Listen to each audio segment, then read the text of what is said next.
masaya na may lungkot, pero kahit pa paano, at least naging ehemplo ako sa iba. Pa yan. Marami pa yan. Sana nga tularan si Chairman Acosta ng ibang barangay. Susunod po tayo sa mga batas na pinatutupad niya. I love you!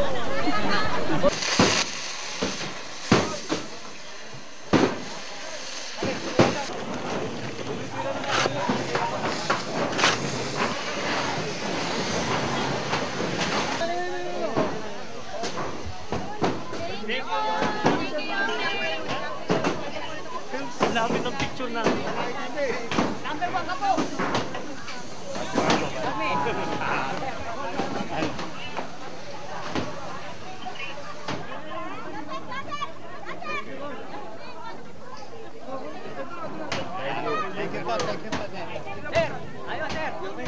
Thank you.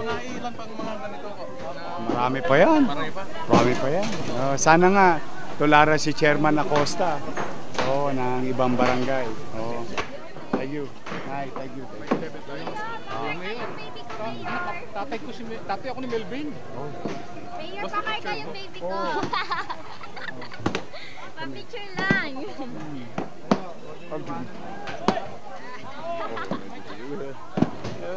Okay. Girl siya, Mayor. Girl pala.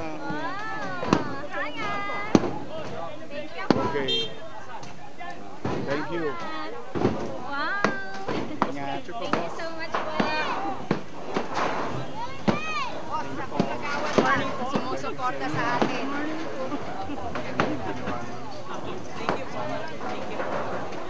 Ang wish ko lang. Kasi mas magaan kapag mas pleasant. Naaral ka na. Ang grade na.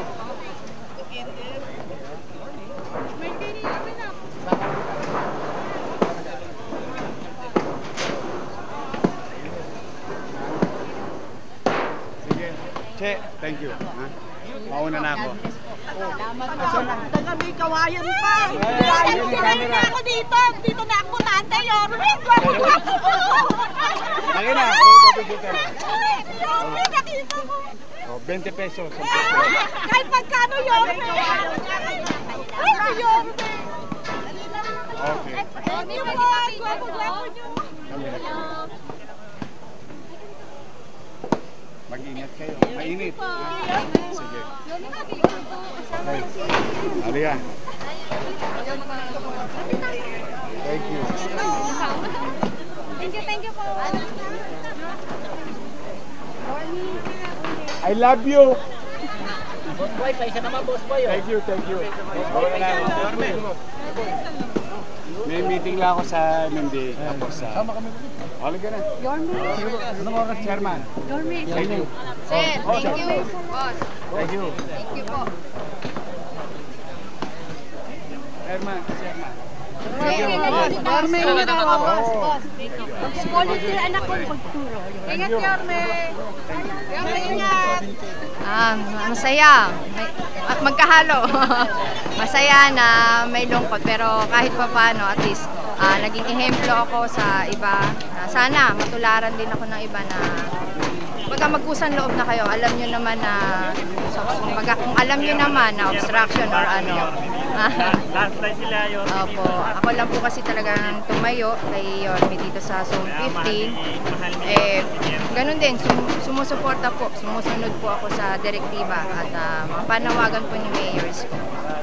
Yan po, maluwag po at magaan na rin po sa aming kalooban na magiging maaliwalas, maayos po ang aming barangay, ang aking barangay po. Almost 15 years na po yan, nakatayo. Po? Yes po, opo. 15 years po yan. Dati po kasi ando ng barangay sa gitna, ngayon napunta dito. Kaya naman po, ayan. Kaya medyo maraming alaala po yan. Kasi from Lupon, naging sekretary ako, naging kagawad, ngayon chairman. Ako na po yung dahil sa panawagan po. Kaya ayan. Yes po. Namana ko na po yung barangay hall po na yan. Po? Nasa bangkita na siya? Opo, nasa bangketa na po siya. Dahil nga po sa gustong kaayusan ni Mayor Isko, kaya naman po tayo tumutugon sa kanyang panawagan. Actually, meron kaming bagong tinayong barangay hall dyan sa dulo.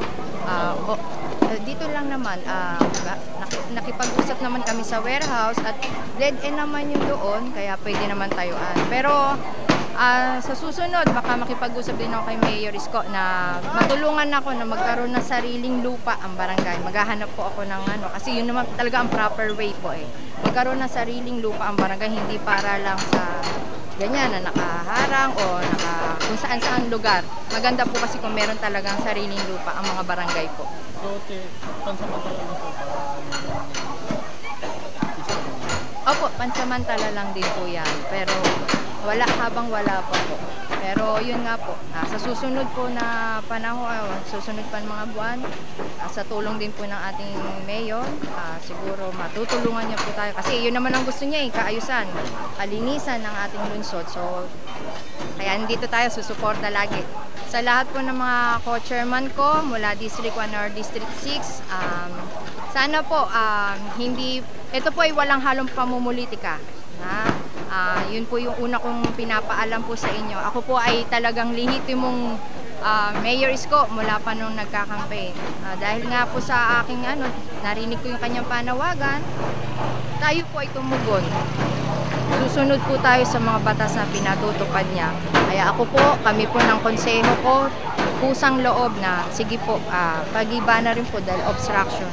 Para rin po makita ng iba na maayos, kaayusan. At magaan po sa pamumuhay ng ating mga kabarangay at barangay na susunod po. Kung sakali mo may sumunod po sa akin, sana po, sumunod po kayo na sa inyo na po para wala po tayong magiging problema sa lahat.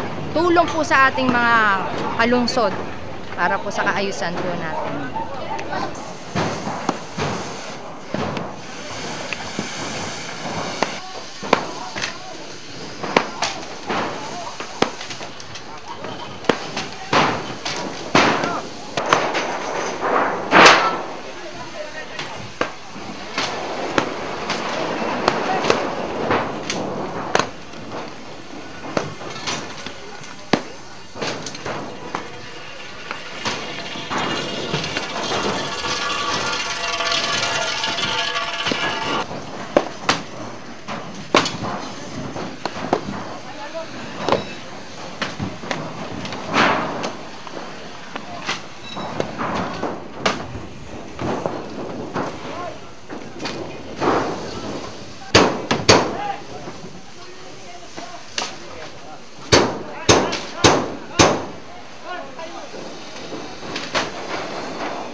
Yun,